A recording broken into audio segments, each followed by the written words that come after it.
اعوذ باللہ من الشیطان الرجیم بسم اللہ الرحمن الرحیم۔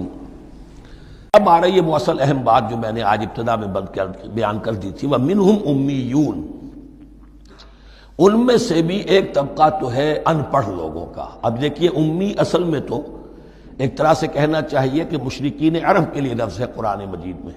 کیوں؟ ان کے اندر پڑھنے لکھنے کا رواج بھی نہیں تھا، کوئی آسمانی کتاب بھی ان کے پاس نہیں تھی۔ لیکن اب یہود کے بارے میں کہا جا رہا ہے، جیسے آج مسلمان ہیں کہ اکثر و بیشتر مسلمان تو جاہل ہیں، چاہے پی ایچ ڈی کیا ہوا ہو، پی ایچ ڈی تو فزکس میں کیا ہوا ہے، قرآن کی الف بیتیں نہیں آتی، دین کے جو ہیں مبادی تک سے ناواقف ہیں، بہت پڑھے لکھے، اس کو ہمارے بعض لوگ کہتے ہیں پڑھے لکھے جاہل۔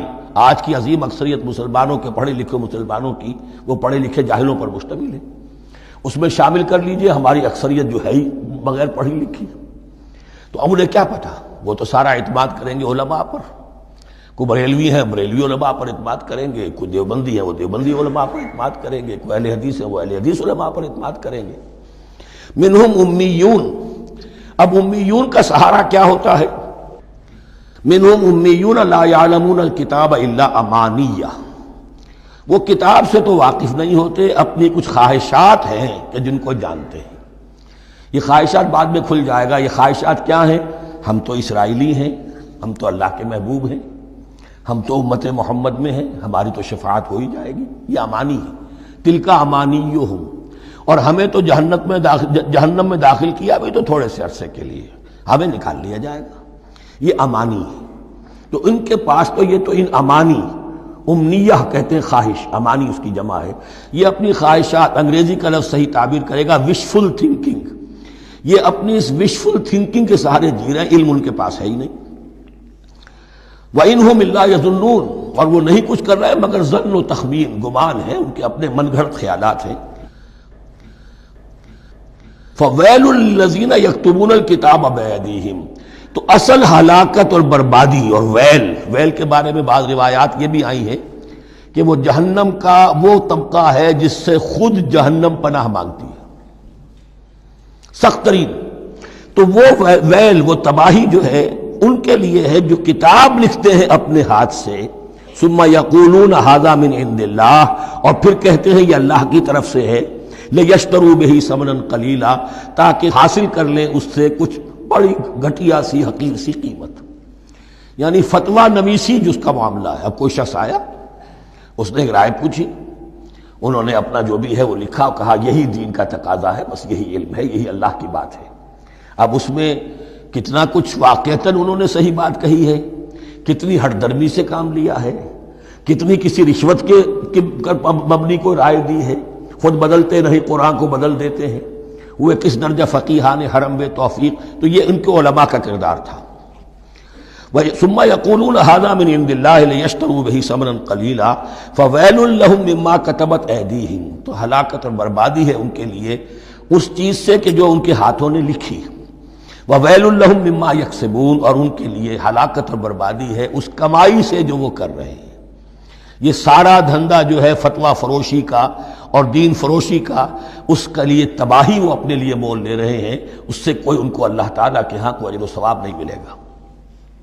وقالوا، اب یہ آگے امانی، وقالوا لن تمسنا النار الا ایاما معدودہ، وہ کہتے ہیں ہمیں تو آگ چھو ہی نہیں سکتی، ہاں گنتی کے چند دن، صرف یہ کہ دوسروں کی آنکھوں میں دھول جھونکنے کے لیے کہ کوئی اعتراض نہ کر دے، اللہ ہمیں آگ میں پھینکا جا رہا اور ان کو نہیں پھینکا جا رہا، یہ ہم سے بھی بدتر تھے کردار میں، تو شاید ان کا منہ بند کرنے کے لیے چند دن کے لیے ہمیں جہنم میں ڈال دیں گے، پھر فوراً نکال لیں۔ وقالوا لن تمسنا النار الا ایاما معدودہ، اور وہ کہتے ہیں کہ نہیں چھو سکتی ہمیں آگ مگر گنتی کے چند دن۔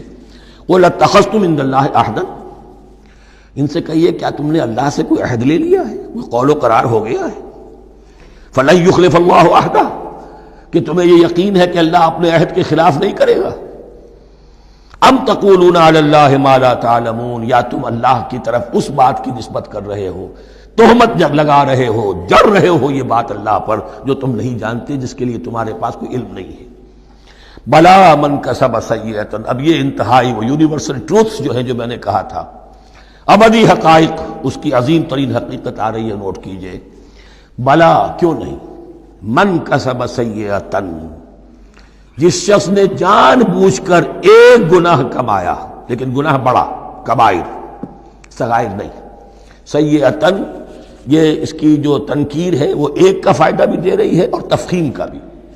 جس نے بھی جان بوجھ کر کسبا، ایک گناہ کمایا، فاحاطت بہ خطیئتہ، اور اس کی خطا نے اس کا گھیراؤ کر لیا، یعنی ایک ہی گناہ ہے، سود کھا رہا ہے، باقی نماز ہے، تہجد ہے، یہ ہے وہ ہے، لیکن اس ایک گناہ کی برائی بھی اتنی اس کے گرد جو ہے چھا جائے گی کہ پھر اس کی یہ ساری نیکیاں ختم ہو کر رہ جائیں۔ ایک گناہ، بلا من کسب سیئۃ واحاطت بہ خطیئتہ فاولئک اصحاب النار هم فیہا خالدون۔ اس میں ہمارے مفسرین نے یہ لکھا ہے کہ اس کی خطا کاری اتنی اس کے اوپر چھا جائے کہ ایمان کا کوئی اثر باقی نہ رہے۔ اور المعاصی برید الکفر، یہ علماء کے ہاں اصول ہے کہ یہ جو گناہ ہوتے ہیں یہ ڈاک ہے کفر کی، ہوتے ہوتے گناہ پر مداومت اگر اس پر چلتا ہے تو اصل میں ہوتے ہوتے ہوتا یہ ہے کہ اسے پتہ بھی نہیں ہوتا، وہ اپنے آپ کو مسلمان سمجھتا ہے، اندر سے ایمان ختم ہو چکا ہوتا ہے۔ دیمک کی طرح جو ہے وہ دروازے کی چوکھٹ جو ہے کھائی گئی، اوپر صرف ایک ونیئر لگا ہوا ہے جو نظر نہیں آ رہا۔ یہ عقل جو ہے اللہ نے دیمک کو بھی دی ہے کہ چھوٹی سی چھپٹی چھوڑ دینا تاکہ دھوکہ کھاتے رہیں لوگ گھر والے، باقی یہ کہ اندر سے کھوکھلا کر دیا۔ اولئک اصحاب النار، یہ آگ والے ہیں، ہم فیہا خالدون، جو اس میں ہمیشہ ہمیشہ رہیں گے۔ یہ ہے قاعدہ کلیہ، قرآن کا قطعی اور ابدی فیصلہ۔ صدق اللہ العظیم۔